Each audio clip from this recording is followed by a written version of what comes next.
इम्तियाज साहब बोल रहे थे कि असदुद्दीन ओवैसी कोल्हापुर को नहीं आना, इचल करांजी को नहीं आना। बाबू एक बात सुनो, आप बच्चे हैं, तुम्हारे मुंह के अंदर दूध के दांत भी नहीं निकले अभी। याद रखो, मौत से डरने वाले का नाम असदुद्दीन ओवैसी नहीं है। मैं अल्लाह को हाजिर नाजिर जान के बोलो, मैं मरने तैयार हूं। तुम तैयार हो मरने को? बताओ। जिंदगी पे मरने वालों, मैं जिंदगी में मर चुका हूं। मारे कर देंगे, अरे क्या छोटा बच्चा हूं, मुर्गी का बच्चा हूं, नहीं आना। 2012 और 13 में पाकिस्तान गया था मैं। यशवंत सिन्हा, मणिशंकर अय्यर, पूरे बीजेपी के एमपी भी थे। वहां के टीवी स्टूडियो में बैठकर पाकिस्तान दहशतगर्दी को प्रमोट कर रहा बोला मैं। वहां जाके मेरी जबान नहीं रुकी तो तुम मेरे देश में तुम मेरे को डरा रहे।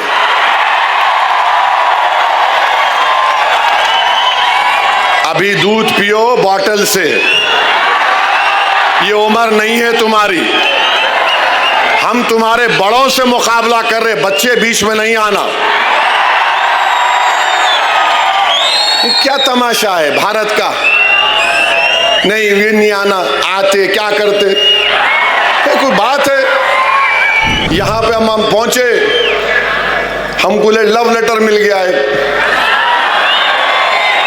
169 BNSS, हजरत पुलिस हमको दे दी। हम समझे हमारे ससुरे हैदराबाद में ससुराल, यहां भी निकला। अब ये तो कोई हेट स्पीच नहीं होंगी, नाराज तो नहीं होंगे हमारे पुलिस के इंस्पेक्टर साहब जो हमारे को लव लेटर दिए। नहीं, आप हेट स्पीच नहीं देना। हेट स्पीच कहां दिया मैं? हेट स्पीच जो दे रहे उसमें तो आप कुछ नहीं कर रहे। आपके मुंह में दही जमा हुआ है जो गाली दे रहा रोज, आप उसको तो बोलते ही नहीं। क्या क्या नहीं बोलते रोज वो लोग, कुछ बोलते ही नहीं। वो जो एनिमल प्रोटेक्शन के नाम पर पूरे कुरैश बरादरी के कारोबार को बर्बाद कर दिए, उनको कुछ नहीं करते आप। नहीं, आप नहीं देना हेट स्पीच। अरे भाई साहब, मैं 2 मर्तबा का MLA हूं, 5 मर्तबा का मैं MP हूं, उसके बावजूद भी आप हमको नोटिस दे रहे। अब मैं घर को जाऊंगा तो मेरी बीवी को मालूम होगा कि यहाँ लव लेटर मिला, तो मेरी बीवी का क्या हाल होगा? सोचो इंस्पेक्टर साहब, आप ऐसा तो नहीं करना चाहिए ना आपको। आप इंटरनल फैमिली मैटर में क्यों आ रहे? आप खामोशी से बोलो आई लव यू, मैं समझ सकता हूं। ओपनली मोहब्बत का इकरार कर दे रहे आप। 56 इयर्स का हो चुका हूं माशाल्लाह से। ये उम्र में तो नहीं देना लव लेटर। ये बच्चों को दे मालूम, ये हमारे पीछे पड़ गए। जब कभी आए ये लो मैं लिख के दिया, I reject this notice because this violets my freedom of expression, which is a fundamental right under Article 19 of the Indian Constitution. कोई बात है? क्या क्या महाराष्ट्र में नहीं बोला जा रहा है? आप पकड़ते नहीं। मस्जिद शहीद कर दी, आप कुछ करे, पकड़े किसको हमको मालूम। तो ये ठीक नहीं है, ये ठीक नहीं है। हाँ, मैं गुनाह करा, आप केस बुक करो, मेरे को बोलो, रोक लो मेरे को, मैं रुक जाता हूं, जेल में डाल दो, जो करते करो आप। मगर पहले से आपको कौन बोले? नहीं आके बोलेंगे। अरे कैसा बोलूंगा?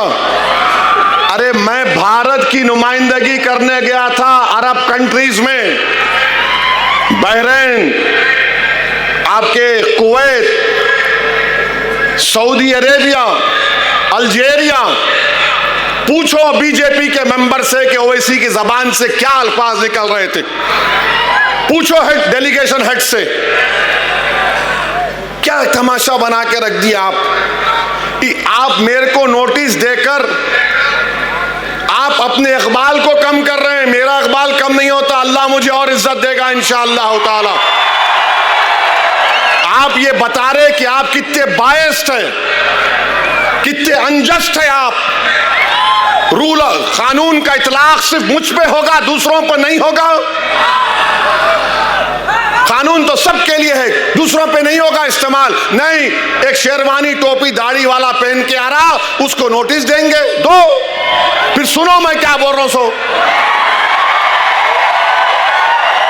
इस पे केस बुक करते, बुक करो, ले जाके जेल में डालते, डाल दो। मैं मरने को तैयार हूं इस कास्ट के लिए, इन गरीबों के लिए।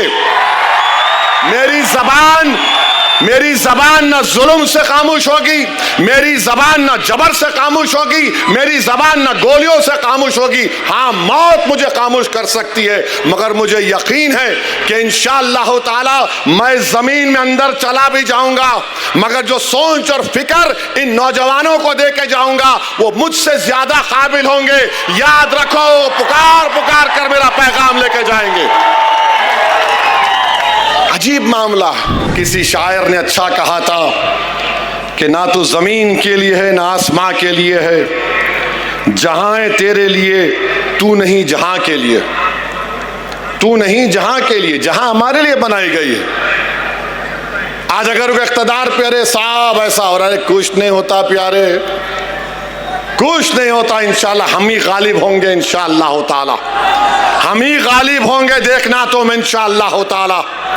अल्लाह मजलूमों को इख्तिदार देता है, अल्लाह कमजोरों को इख्तिदार देता है। जिस पे जुल्म किया जाता है ना, तारीख गवाह है, अल्लाह उनको इख्तिदार देता, उनको बादशाह बनाता।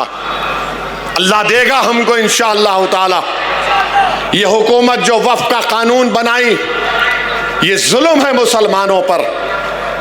हमारी मस्जिदों को छीनने के लिए कानून बनाए, हमारी दरगाहों को छीनने का कानून बनाए, कब्रस्तानों को, ईदगाह को छीनने का कानून बनाए, हमारे 200-300 साल की दरगाहें, मस्जिदों को ये कह दिया गया कि अब मालिक वक्फ नहीं है, एएसआई रहेगा। क्या करना चाहती है हुकूमत ये? क्यों बीजेपी इतनी नफरत करती है मजहबी मुकामात से हमारे? क्यों कह रहे कि अगर कोई हिबा होगा तो बच्ची का हक नहीं लिया जा सकता? अरे मैं अल्लाह को दे रहा हूं, आपको क्या हो रहा है?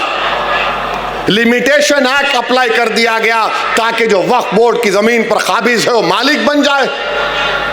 आप सोच रहे हैं नरेंद्र मोदी क्या किया आपने कानून बनाकर?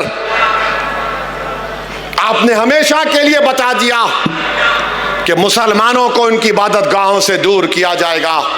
आपको गलत फहमी है भारत के प्रधानमंत्री। हम नहीं छोड़ेंगे अपनी मस्जिदों को इंशाअल्लाह ताला, हम नहीं छोड़ेंगे अल्लाह के घर को, हम उसको आबाद रखेंगे।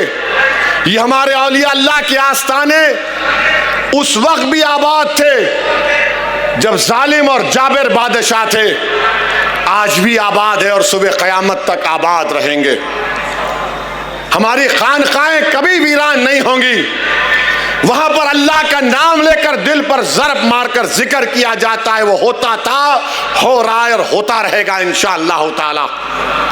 हमारे कब्रस्तानों में हमारे बुजुर्ग सीना तान कर सो रहे हैं, आप उसको भी छेड़ना चाहते हैं। मेरे भाई, ये वक्त मुत्तहिद रहने का है, ये वक्त मुत्तहिद रहने का है। और सुन लो भारत के मुसलमानों, सुन लो इचल करांजी के मेरे गयूर नौजवानों, तुम अगर अपनी सियासी लीडरशिप को मजबूत नहीं करोगे, नुकसान हमारा होगा, किसी का नहीं होगा। सियासी लीडरशिप बनाओ। बल्दिया का इलेक्शन आएगा, 1 होकर वोट डालो। एक एमपी था महाराष्ट्र में, इम्तियाज जलील, पूरे मिलके इम्तियाज जलील को रोकने के लिए कोशिश किए। शिंदे, शरद पवार, अजीत पवार, फडणवीस, सब बोले तेरा मेरा झगड़ा बाद में, पहले इम्तियाज को बिठाना है। पूरे बैठ गए एक साथ। एक एमपी नहीं है मुसलमानों का महाराष्ट्र से। 14% की आबादी है। डेमोक्रेसी की बात करने वालों, तुम झूठ बोल रहे हो, तुम झूठ बोल रहे हो। डेमोक्रेसी में अगर सबसे बड़ी अक़लियत की आवाज नहीं होगी भारत के पंचायत में, तो क्या है? 23 जीत के आएंगे खाली। और मुझे नोटिस दी जाती हेट स्पीच की। भारत की पार्लियामेंट में आबादी के लिहाज से कम 55-60 मुस्लिम एमपी होने चाहिए। कौन कर रहा है? हम सिर्फ वोट डालने वाले बन गए। इलेक्शन आया, सेकुलरिज्म जिंदा रखो, वोट डालो और घर में जाके सो जाओ। मजलिस क्या कह रही है? पॉलिटिकल लीडरशिप बनाओ, वोटर मत बनो, सिटीजन विथ राइट्स बनो। सिटीजन विथ राइट्स बनो। वोटर बन गए तो सिर्फ वोट डाल के भूल जाओ। इचल करांची में पावर लूम है, आपके बरखी का, बिजली का रेट बढ़ गया, कोई फिक्र नहीं। पावर लूम इंडस्ट्री बर्बाद हो रही है। तो सिटीजन विथ राइट्स बनो, ये मेरे हुकूक है। मैं सिर्फ वोट डालने वाला नहीं बनूंगा। और तुम कैसे बनोगे? तुम अगर ये so called political secular parties को वोट दोगे, तुम जाके नहीं पूछ सकते। तुम मजलिस पार्टी को वोट दोगे तो तुम आके असदुद्दीन ओवैसी का हाथ पकड़ के पूछ सकते, मेरा काम होता नहीं होता, मेरा काम आप करेंगे नहीं करेंगे। ये आपकी आवाज है। याद रखो, पॉलिटिकल लीडरशिप बनाओ। वो जरांगे पाटिल खाली एक धरना बैठा 2 दिन 3 दिन, पूरा हुकूमत सामने आ गई उसके। आप खाली नारे मारेंगे, खव्वाल है क्या है? कुछ असर होगा नहीं होगा। ताकत यही है कि तुम मुत्तहिद रहो। यकीनन बीजेपी को हराओ, मोदी को हराओ, फडणवीस को हटाओ, मगर ये बोझ सबको उठाना है। ये सब मिलके क्या करें? नहीं तू ये ले ले, इसको तू हटा, हम बैठ के मलाई खाएंगे बाजू में। ये नहीं हो सकता मेरे भाई।